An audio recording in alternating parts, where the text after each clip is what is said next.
Howdy, this is Clayton, or you can call me Captain Crispy.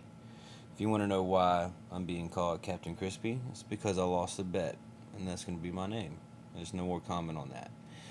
Alright, I want to talk about the first headline, which is from WJOX.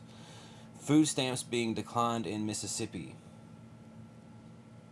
And that came across my Facebook page, and I had to look a little more into that, and did a new Google News search, and I see parts of Mississippi affected by problems with food stamp cards reported by Gulf Live. So the good thing was, obviously it wasn't affecting all of Mississippi, but this is also alarming because the statistics show that at least half of Mississippi is on food stamps, and that's not good because we were very dependent on that system.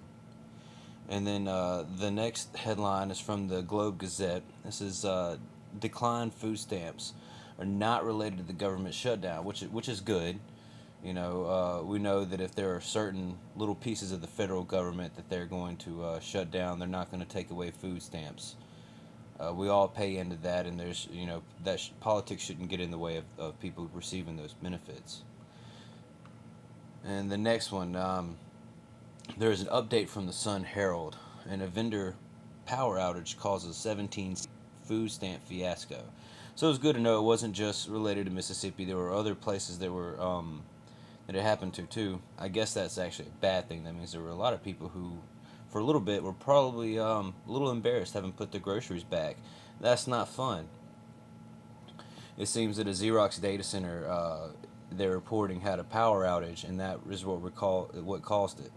Now, the thing about there being a power outage in a data center for Xerox is usually if there's a power outage, you can just fail over to a DR site, and you have a complete backup, and you can run everything off of there while you get your other site on up and running, and that's called redundancy. And a lot of people do that, and it kind of I don't know why they wouldn't do that. Then I found this fifth article from the Star Tribune. It says a system check at a food stamp vendor. Xerox causes temporary debit card outage across many states. And they're literally saying somebody did a system check, and it caused the whole system to just go haywire and crash cause pretty big problems in the food stamp industry. That's not a good thing, and it also rules out the redundancy part. You're supposed to have redundancy. That shouldn't have happened. You could at least get things back online. I've never heard of a system check. Taking something down. Usually people don't make their products to where a system check could affect the production that's going on. So I'm also a little bit shaky on that explanation as well. But at least we know that they have found the point of failure, and the point of failure came from Xerox. The problem with government sometimes is there's too many points of failure. There are too many different ways they have to go through, too many different loops they have to jump through, and too many mouths to feed before the final product actually gets to the customer. But on a side note, I wanted to talk about J.P. Morgan. And this may not be related, but it may be related, and I just wanted to bring it up now, in case it is later. All right, so all the food stamps are the banks that hold the money that is released to the debit cards is J.P. Morgan. All of their banks, they do the food stamp thing.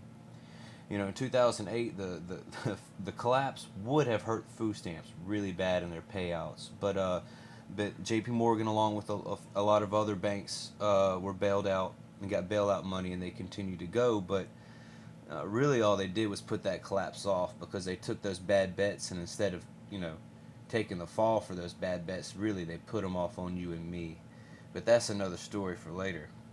I wanted to bring this up is Jamie Dimon was just reported losing a lot of money in legal costs, and they actually just reported for the first time under Jamie Dimon a loss for the fiscal third quarter loss of $380 million, which really isn't a lot. It really isn't, not in that aspect.